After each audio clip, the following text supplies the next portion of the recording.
6월 1일 월요일 주식시장 기록. 코스피 8,788 사상 최고, 대형주는 폭발했지만 나는 강한 장을 의심했다. 오늘 시장을 한 문장으로 정리하면 이렇습니다. 코스피는 8,788.38로 3.68% 급등하며 사상 최고 흐름을 이어갔고, 삼성전자, 네이버, LG전자, 로봇, 피지컬 AI, 반도체, 소버린 AI가 시장을 끌었지만 코스닥은 1050.03으로 2.30% 하락하며 대형주와 중소형주의 양극화가 더 심해진 하루였습니다. 오늘 내 매매를 한 문장으로 정리하면 이렇습니다. 인버스를 10시 22분에 매수하고 12시에 매도해 1.74% 손실을 봤지만 손실 이후 네이버나 다른 급등주로 복구 매매하지 않고 멈춘 것은 6월 첫 거래일에 반드시 기억해야 할 중요한 변화였습니다. 시황 요약. 오늘 해외 시장은 비교적 안정적이었습니다. 다우 0.72% 상승, 나스닥 0.2% 상승, S&P 500 0.2% 상승, 니케이 0.91% 상승, 상해 0.27% 하락, 환율은 1,506.7원, 0.05% 하락. 하지만 여전히 1,500원대입니다. 즉 해외 시장은 크게 무너지지 않았고 한국 시장을 막는 흐름은 아니었습니다. 문제는 환율입니다. 환율이 장중 1,518원까지 올라가며 연중 최대 수준을 기록했습니다. 외국인 매도와 강달러 부담은 여전히 남아있습니다. 그런데도 오늘 코스피는 강했습니다. 코스피 8,788.38, 3.68% 상승, 외국인 2.9조 매도, 기관 2.5조 매수, 개인 3,700억 매수. 오늘 코스피의 핵심은 기관이었습니다. 외국인은 2.9조를 팔았지만 기관이 2.5조를 샀습니다. 개인도 소폭 샀습니다. 외국인 매도만 보고 시장을 약하게 판단하면 안 되는 날이었습니다. 왜냐하면 지수 자체가 계속 우상향했고 삼성전자와 네이버, LG전자, 로봇주, 피지컬 AI 관련주가 강하게 움직였기 때문입니다. 오늘 시장은 외국인이 전체로 팔았지만 기관과 주도주 힘이 시장을 밀어올린 장이었습니다. 코스피는 장중 8,600선을 넘었고 결국 8,700선에 안착했습니다. 코스피 시가총액도 처음으로 7,000조를 돌파했습니다. 삼성전자가 시총 2,000조를 견인했습니다. 이건 단순 반등이 아닙니다. 시장 전체의 기준선이 다시 올라간 날입니다. 하지만 코스닥은 달랐습니다. 코스닥 1,050.03, 2.30% 하락, 외국인 7,900억 매수, 기관 2,900억 매도, 개인 4,800억 매도. 코스닥은 외국인이 샀는데도 지수는 크게 밀렸습니다. 기관과 개인의 매도가 부담이었습니다. 코스피는 대형주 중심으로 폭발했고 코스닥은 약했습니다. 이게 오늘 가장 중요한 양극화입니다. 오늘 시장은 전면 상승장이 아닙니다. 대형주,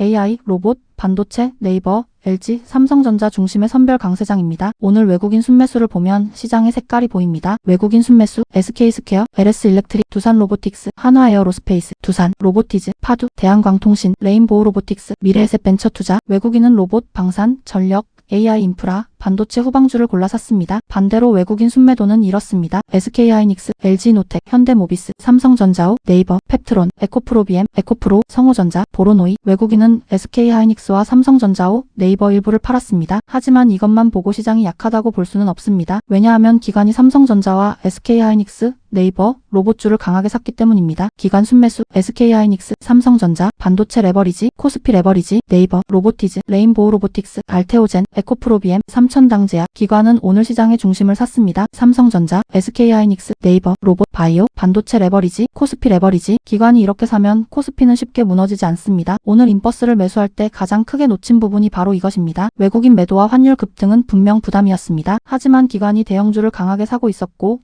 지수는 계속 우상향했습니다. 그 흐름을 더 크게 봤어야 했습니다. 오늘 신고가 종목도 강했습니다. LG전자우, LGCNS, LG전자, SK텔레콤, 삼성SDS, 로보스타, 로보티즈, 나무기술, 오스템, C랩, 네이버, LG, NHN, 두산, 삼성전자, 삼성생명, 현대차, LG노텍, NC소프트, 현대오토에버, 현대모비스. 신고가 종목을 보면 오늘 시장의 중심은 분명합니다. 삼성전자, 네이버, LG전자, 현대차, 로봇, AI, 피지컬 AI, 데이터센터, 소버린 AI, 대형주. 오늘은 시장의 돈이 명확하게 움직인 날입니다. 특히 네이버가 22% 급등했습니다. 엔비디아가 네이버 클라우드를 핵심 AI 파트너로 공식 소개했고 젠슨 황이 8일 네이버 방문 유력이라는 뉴스가 나왔습니다. 네이버는 단순 인터넷주가 아니라 소버린 AI, 클라우드, 데이터센터, 피지컬 AI까지 연결되는 종목으로 재평가됐습니다. LG전자도 강했습니다. 젠슨 황 회동 기대와 로봇 AI 목표가 상향으로 급등했습니다. LG전자, LGCNS, LG그룹주가 전반적으로 강했습니다. 현대차도 중요했습니다. 엔비디아와 현대차의 레벨 4 로보택시 상용화 협업 뉴스가 나왔습니다. 현대차, 현대모비스,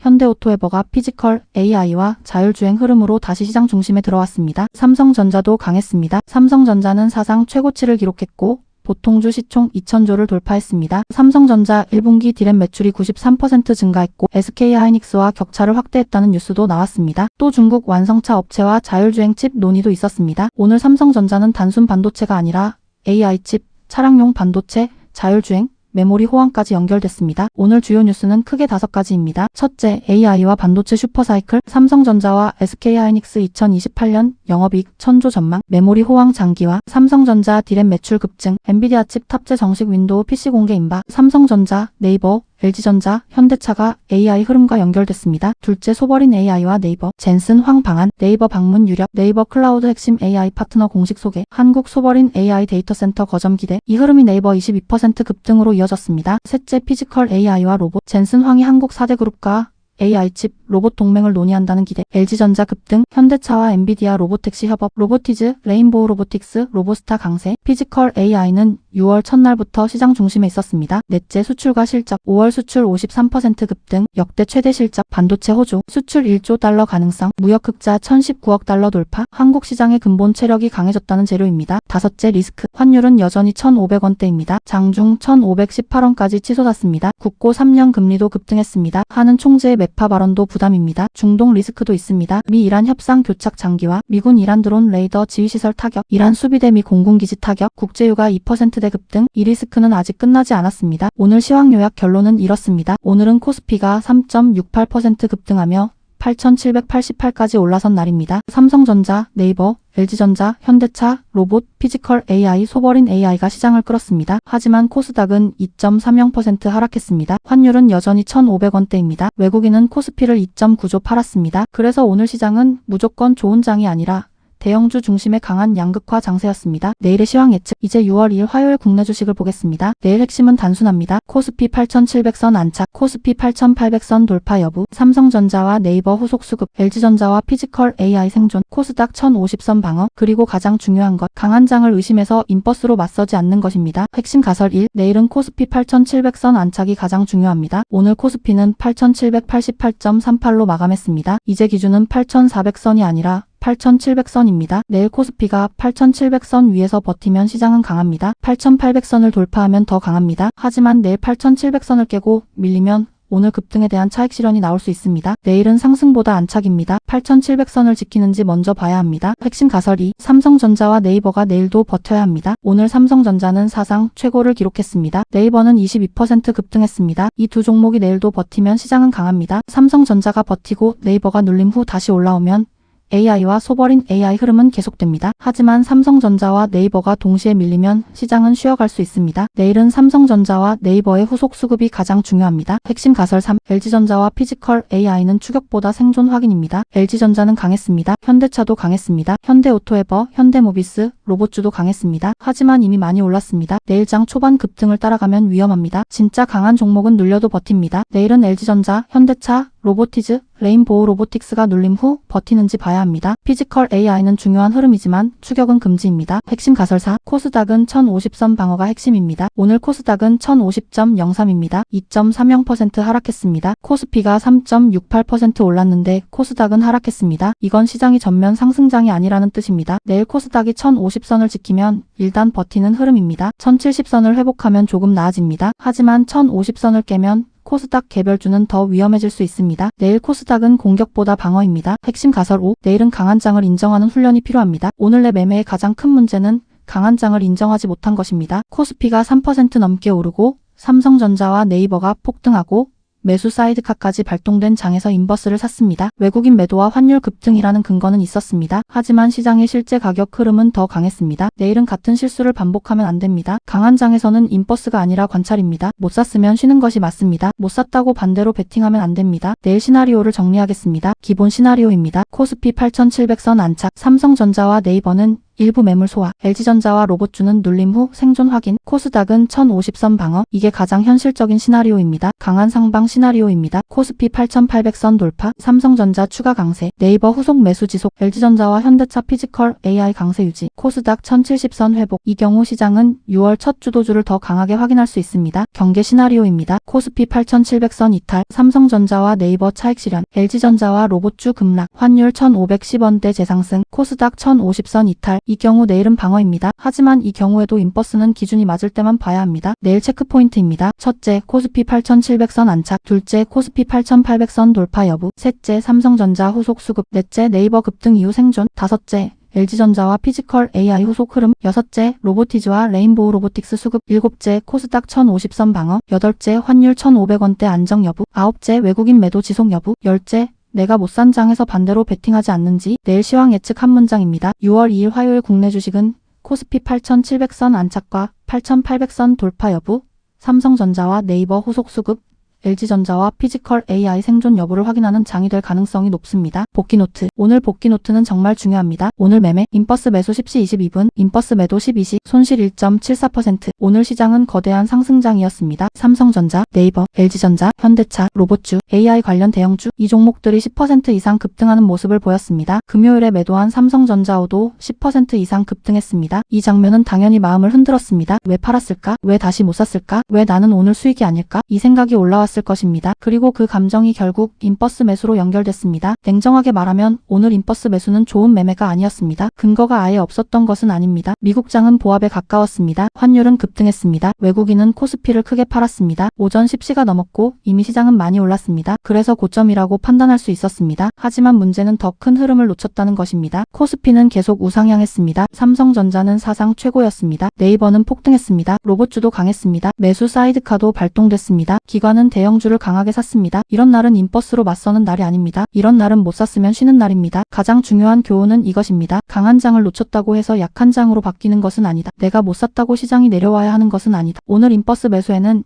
이런 감정이 숨어 있었을 수 있습니다. 너무 많이 올랐으니 이제 떨어질 것이다. 내가 못 샀으니 이제라도 반대로 먹어야 한다. 외국인 매도와 환율 급등이 있으니 내 판단이 맞을 것이다. 하지만 시장은 그렇게 움직이지 않았습니다. 시장은 강한 종목을 계속 밀어 올렸습니다. 오늘의 진짜 문제는 인버스 손실 1.74%가 아닙니다. 진짜 문제는 시장을 인정하지 못한 것입니다. 하지만 오늘 잘한 점도 분명합니다. 첫째, 손실이 2% 넘기 전에 매도했습니다. 이건 중요합니다. 예전 같으면 더 버텼을 수 있습니다. 이번에는 2% 원칙 근처에서 나왔습니다. 둘째, 손실 후 복구 매매를 하지 않았습니다. 네이버를 다시 매수할까 생각했지만 하지 않았습니다. 이건 정말 잘한 점입니다. 오늘 같은 날 손실 후 네이버를 따라갔다면 더 위험했을 수 있습니다. 셋째, 차트를 보지 않기로 선택했습니다. 이것도 좋습니다. 대세 상승장에서 손실을 보고 나면 마음이 급해집니다. 그때 차트를 계속 보면 또 들어가고 싶어집니다. 오늘은 그 악습을 끊기 위해 차트를 보지 않았습니다. 이건 손실보다 더 중요한 성장입니다. 오늘의 핵심은 이겁니다. 매매를 잘한 날보다 손실 후 멈춘 날이 더 중요할 때가 있습니다. 오늘은 수익을 낸 날은 아닙니다. 하지만 손실 후 다시 무너지지 않은 날입니다. 그동안 가장 큰 문제는 첫 손실 후였습니다. 첫 손실이 두 번째 매매로 이어졌습니다. 두 번째 매매가 세 번째 매매로 이어졌습니다. 그렇게 하루 손실이 커졌습니다. 오늘은 그 흐름을 끊었습니다. 이건 6월에 반드시 지켜야 할 변화입니다. 다만 냉정한 기준도 세워야 합니다. 앞으로 인버스 매수 조건은 아주 엄격해야 합니다. 첫째, 코스피가 기준선을 이탈해야 합니다. 둘째, 삼성전자와 네이버 같은 주도주가 동시에 꺾여야 합니다. 셋째, 기관과 외국인이 함께 팔아야 합니다. 넷째, 장중 고점 이후 저점을 깨야 합니다. 다섯째, 내가 못 산 감정이 아니라 시장이 실제로 약해야 합니다. 이 5가지가 없으면 인버스 금지입니다. 특히 오늘처럼 코스피가 3% 이상 오르고 매수 사이드카가 나오고 삼성전자와 네이버가 폭등하는 날에는 인버스 금지입니다. 오늘 또 하나 고쳐야 할 기준이 있습니다. 5% 이상 오른 대형주는 매수하지 않는다는 기준입니다. 이 기준은 일부는 맞지만 너무 고정되면 기회를 놓칠 수 있습니다. 5% 이상 오른 대형주를 장 초반에 추격하지 않는 것은 맞습니다. 하지만 진짜 강한 대형주는 5% 오른 뒤에도 10%, 15%까지 갈 수 있습니다. 중요한 것은 상승률이 아니라 수급과 거래대금, 주도성입니다. 그래서 기준을 이렇게 바꿔야 합니다. 5% 이상 오른 대형주는 바로 추격하지 않는다. 하지만 눌림 후 다시 고점을 돌파하고 거래대금과 수급이 유지되면 관찰 대상이다. 즉 무조건 금지가 아니라 조건부 관찰입니다. 오늘 삼성전자호를 놓친 것은 아쉽습니다. 하지만 금요일 매도는 틀린 결정이 아니었습니다. 5월 플러스 마감이 훨씬 중요했기 때문입니다. 오늘 삼성전자호가 더 올랐다고 해서 금요일 매도가 실패가 되는 것은 아닙니다. 금요일 매도는 5월을 지킨 매도였습니다. 오늘의 문제는 금요일 매도가 아닙니다. 오늘의 문제는 월요일에 놓친 마음을 인버스로 풀려고 한 것입니다. 이 차이를 정확히 구분해야 합니다. 오늘 복귀 한 문장입니다. 금요일 매도는 성공이었다. 월요일 인버스는 감정이 섞인 매매였다. 그리고 더 중요한 문장입니다. 못 산 장에서 반대로 베팅하지 마라. 놓친 수익은 손실이 아니다. 하지만 감정으로 들어간 인버스는 진짜 손실이다. 6월 첫날은 손실로 시작했습니다. 하지만 완전히 무너진 날은 아닙니다. 왜냐하면 손실 후 멈췄기 때문입니다. 오늘 오늘 이 복귀 노트를 최소 10번 듣겠다고 했습니다. 그건 아주 좋은 선택입니다. 오늘 들어야 할 문장은 딱 이것입니다. 강한 장을 놓쳤다면 쉬어라. 강한 장을 놓쳤다고 인버스를 사지 마라. 첫 손실 후 멈추는 것이 6월의 첫 원칙이다. 오늘의 결론. 오늘 시장은 강했습니다. 코스피는 8,788까지 올랐습니다. 삼성전자, 네이버,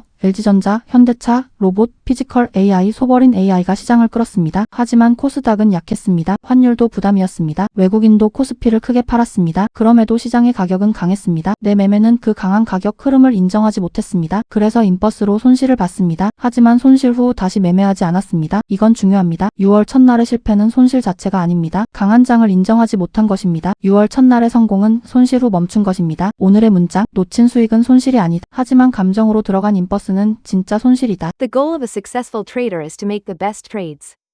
Money is secondary. 성공한 트레이더의 목표는 최고의 매매를 하는 것이다. 돈은 그 다음이다. 엘러그젠더 엘더. 오늘 복귀에 가장 맞는 말입니다. 오늘 돈을 벌지 못한 것이 핵심이 아닙니다. 좋은 매매를 했는지 봐야 합니다. 인버스 매수는 좋은 매매가 아니었습니다. 하지만 손실 후 멈춘 것은 좋은 행동이었습니다. 6월은 이 차이를 계속 구분해야 합니다.